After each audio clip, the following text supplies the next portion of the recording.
हम पढ़ने वाले हैं आज unit 5 culture and tradition. Culture and tradition और इसमें फर्स्ट यूनिट, ये जो यूनिट 5 का फर्स्ट चैप्टर आ जाता है हमारा Bharat incredible India. Okay, incredible means what? Incredible means which is very different, very unique. Okay, unique लिख दो, powerful, unique not powerful. Incredible means very unique. हाँ, तो ये समझ आ गया इनक्रेडिबल का मतलब। Let us read the following passage. But ये पैसेज पढ़ने से पहले थोड़ा सा हमारा जो पूरा यूनिट का नाम है कल्चर एंड ट्रेडिशन, ये दो वर्ड हमेशा ओवरलैपिंग करते हैं, है कि नहीं बच्चे? कल्चर का मतलब, ट्रेडिशन का मतलब क्या है? कोई बता सकता है मुझे कि कल्चर का मतलब क्या है और ट्रेडिशन का मतलब क्या है?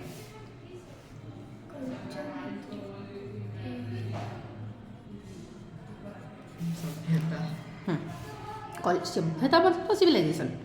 कल्चर का मतलब क्या है? देखो, कल्चर मतलब हम जिस तरीके से हमारा लाइफ जीते हैं, दैट्स कॉल्ड कल्चर। हम जो भी करते हैं, हम क्या खाते हैं, क्या पहनते हैं, ठीक है, हम क्या नाचते हैं, क्या गाते हैं, है ना, किस तरह हम सेलिब्रेट करते हैं, जो भी हम everything what we do, the way we live our life is called culture. समझ आए कि? तो ये the way we live our life. Okay, like what we eat, what we wear, what we sing, what we dance, ठीक है, और भी बहुत सारा है etcetera. what we celebrate, everything would be culture। समझ आया कि ना? कोई दिक्कत? ट्रेडिशन क्या है? तो ट्रेडिशन कल्चर का एक पार्ट है।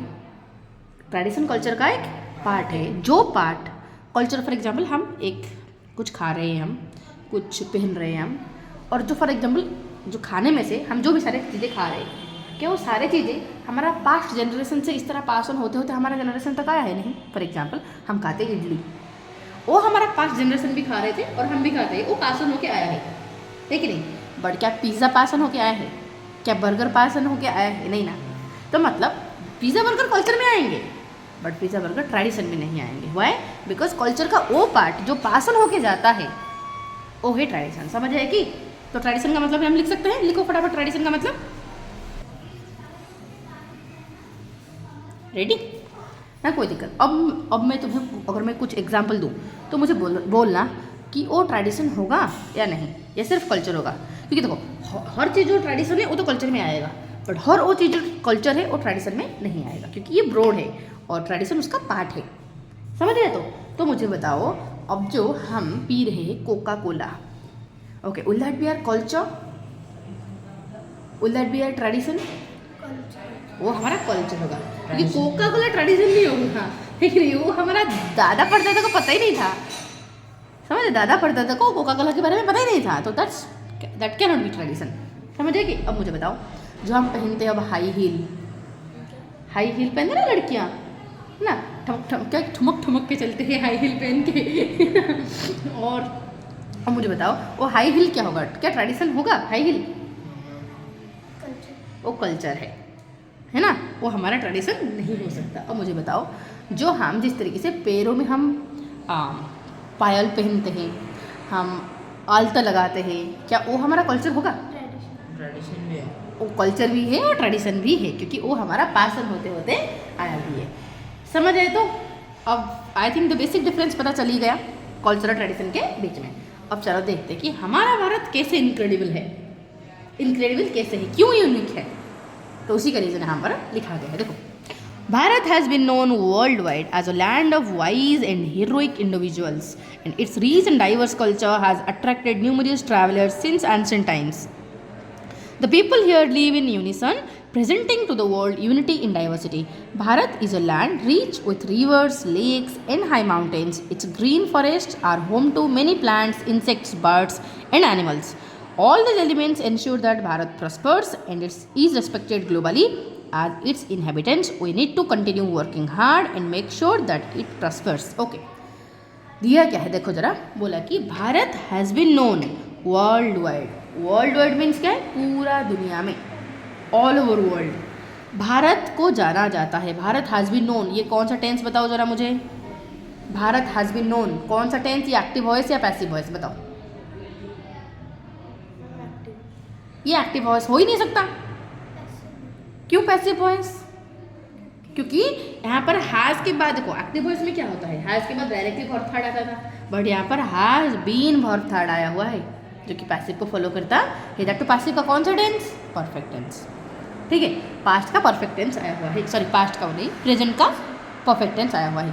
Bharat has been known world wide, all over world Bharat is known as a land of wise and heroic individual. मतलब भारत को ऐसे लैंड के तौर पर पूरा दुनिया जानता है कि भारत एक ऐसे लैंड है जिसमें बहुत सारा वाइज लोग भरे भरे हैं। वाइज मतलब क्या है? बुद्धिमान, इंटेलिजेंट, पंडित। ठीक है, wise and heroic individual, heroic means those are brave. तो मतलब भारत एक ऐसे लैंड है, Bharat is a land full of wise and heroic persons, wise and intelligent and brave persons, and for these persons India is known all over world. समझ आया कि समझ आया तो क्या बोला गया है? सुनो, यहाँ पर हीरोइक का मतलब हम लिख सकते हैं ब्रेव, लिखो। ठीक है, it's rich and diverse culture has attracted numerous travellers since ancient time. Bharat का जो कल्चर है, भारत का जो कल्चर है, कल्चर का डेफिनेशन मैं तुम्हें बोली, और भारत का जो कल्चर है, सुनो, भारत में जिस तरह लोग खाते हैं, जिस तरह लोग रहते हैं, जिस तरह लोग गाना गाते हैं, जिस तरह लोग खेती करते हैं, कोई काम करते हैं, या फिर जिस तरह भी जीते हैं, क्या वो सब एक तरह से जीते हैं? सब अलग अलग, खाना भी अलग अलग, पहनाव भी अलग अलग, रहना भी अलग अलग, है कि नहीं? घर भी अलग अलग, है कि नहीं? तो क्योंकि हमारा जो कल्चर है दैट्स वेरी डाइवर्स, सेम नहीं है, डाइवर्स मीन्स वेराइटी, हर चीज़ में तुम्हें वेराइटी देखने को मिलेगा। समझ गया कि इंडिया एक ऐसे लैंड है जो डाइवर्स है, एक इंडिया एक ऐसे लैंड है जो डाइवर्स है। ठीक है, डाइवर्स एंड क्या है? रिच है। Rich in what? Rich in culture. हमारा कल्चर बहुत ज़्यादा रिच है। कल्चर बहुत ज़्यादा रिच का मतलब क्या है? कि हमारा लोग बहुत तरह तरह के कल्चर, मतलब तरह तरह की ज़िंदगी जीते हैं, डिफरेंट टाइप ऑफ। समझ आया? तो हमारा जो कल्चर है ये डाइवर्स है और रिच है। इस वजह से इस कल्चर को देखने के लिए बहुत सारे ट्रैवलर्स भारत को आते हैं ट्रैवलिंग करने के लिए, और यही कल्चर अट्रैक्ट करता है। हैज़ अट्रैक्टेड मतलब अट्रैक्ट किया है, हैज़ अट्रैक्टेड मतलब अट्रैक्ट किया है।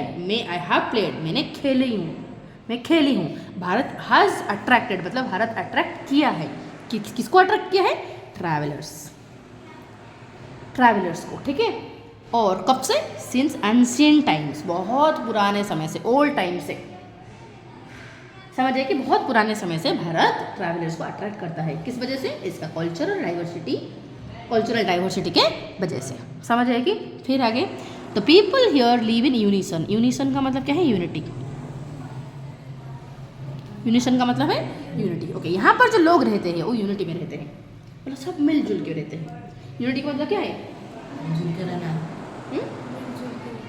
देख, फिर यहाँ पर बोला कि the people here live in unison, मतलब यहाँ पर लोग कैसे रहते हैं? यूनिटी में, मतलब साथ में, मिलजुल के। भारत में सब लोग मिलजुल के रहते हैं कि नहीं?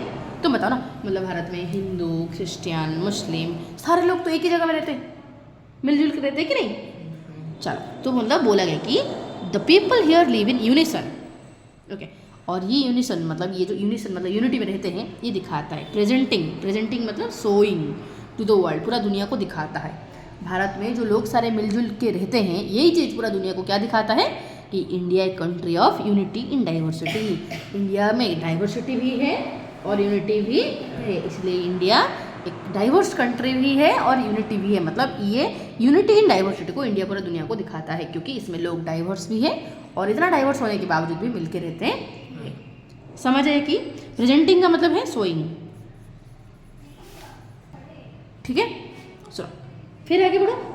Bharat is a land of rich with reverse. Bharat एक ऐसे लैंड, इसका ज्योग्राफी कैसे है? कल्चर तो कैसे हमें समझ आ ही गया, लोग कैसे रहते हैं समझ आ गया। अब इसका ज्योग्राफी कैसे है?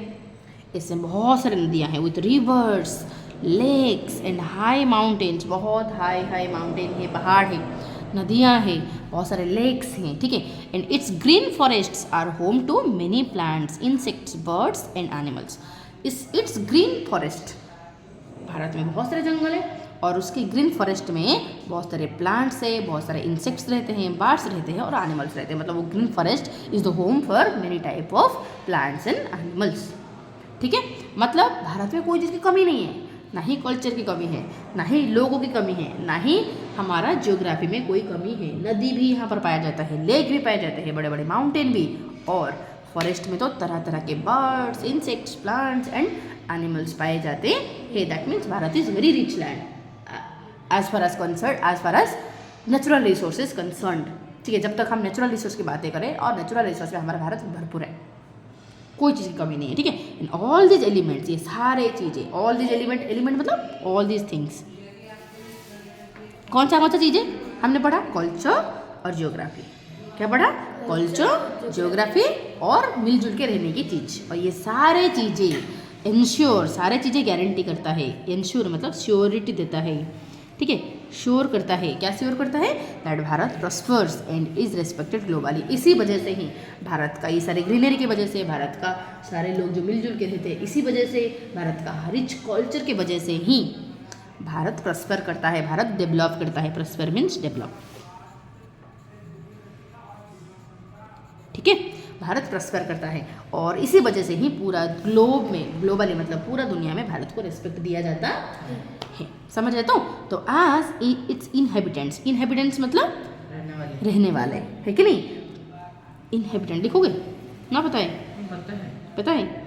ठीक है, तो एज इट्स इनहेबिटेंट्स की तौर पर, मतलब रहने की, क्योंकि हम रहते हैं भारत में, तो we are inhabitants of India, है कि नहीं? तो हम रहने के तौर पर, भारत में रहने के कारण we need to continue working hard, क्योंकि हम भारत में रहते हैं तो हमें भी बहुत अच्छे से मेहनत करना चाहिए और ये सारी चीज़ों को हमें भी रिस्पेक्ट देते हुए आगे बढ़ना चाहिए, ताकि भारत प्रॉस्पर करे, ताकि we make sure that it prospers, Bharat और प्रॉस्पर और आगे बढ़े। ये भी हमारा जिम्मेदारी है, रेस्पॉन्सिबिलिटी है। समझ आए तो? और आज ये जो भी पढ़ाई, इसका समरी मुझे कल लिख के दिखाओगे, जो भी अपना लैंग्वेज में, रट्टा नहीं मानने का, कि अपना जो भी समझे, गलत हो सलत हो, जैसे भी हो। ओके, प्लीज़ मेक श्योर कि तुम टेंस और एक्टिव पैसिव दोनों यूज करोगे। ठीक है, समझ गया? तो होमवर्क लिखो, समरी ऑफ इट।